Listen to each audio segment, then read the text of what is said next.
Answer this question. Going forward, I give you the choice. You can only pick one of two things to change. You can either change your workouts or change the food that goes into your body.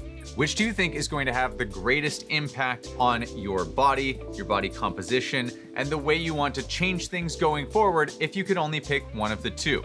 You may think that you need to change your workouts. You may need to work out harder, work out differently, choose something new in order to change your body, if that's what you're trying to do. But in reality, the answer might be a little bit less sexy than you're thinking, and actually not as difficult as starting a new workout routine. You may not be happy with the way that your body looks, the way that it's performing, the way that it feels, looks in clothing, whatever it may be, and many people aren't. Frankly, a lot of us are constantly analyzing our own bodies, and while we think that it's always just us, you'd be amazed. Most people, including myself, are constantly self-critical of our bodies. Instead of using the term fitness here, let's just call it health. That's a better capsule or container grabber term for what we're talking about, which is the way that your body performs. Better longevity, clearer mind, better working body, things like that. That is essentially what encapsulates health. Now, fitness gets us a bit of the way. We're kind of led to believe that fitness is the end-all be-all. The sheer number of magazines, workout programs, pieces of equipment, things that are out there would lead you to believe that fitness is the way to change your body. But is it really? I would argue that it's not, so let's talk about that.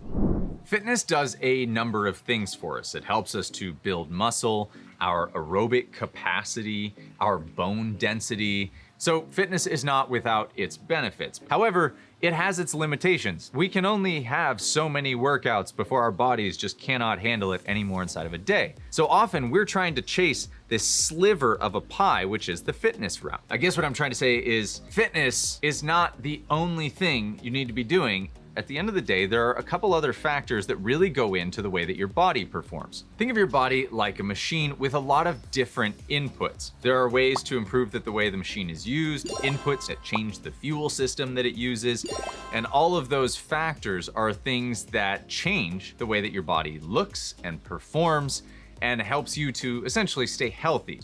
The first of those is nutrition. When we talk about nutrition, it's often this big, hairy beast of a topic to understand. I just want to try and simplify it so it makes a little bit more sense for you. Now, when we talk nutrition, the thing that we need to understand is the majority of our food comes from the world around us, whether you're a meat eater or not, or a vegetable eater or not. Hopefully you're eating vegetables. Please, eat vegetables. We consume food 1 to 8 times a day. So if we could change the inputs in our body 1 to 8 times a day versus 1 time a day at best, maybe twice if you're really, really elite, well, you have more opportunities to work in better stuff on the nutrition side than you do on the fitness side. It's not to say that the fitness has to stop, but the nutrition can have and will have a much better impact. So when you're attempting to adjust your lifestyle, you want to change the way that you look. Figure 1, we've got our fitness. Yep, that's a piece of it. Figure 2, our nutrition. Got it, another piece of it that needs to go into play. I don't want to overcomplicate this area because any of these topics can go so deep down a rabbit hole. But on the surface, what matters most is that you give yourself time to somehow understand what's happening in your brain. And at the end of the day, that's what most practices are trying to get at, whether it's prayer or meditation or just walking quietly through the woods. All of those things usually aim to get at the same topic, which is how do you deal with the onslaught of thoughts that run through our brain daily? Because we all have phones. Our access to information is great. And when we take in too much information, it becomes overwhelming. We tend to shut down and we revert to a lot of the fitness and nutrition bad habits that we don't want because they're simplistic in nature. And I've talked about this in habits before. I'll give you an example.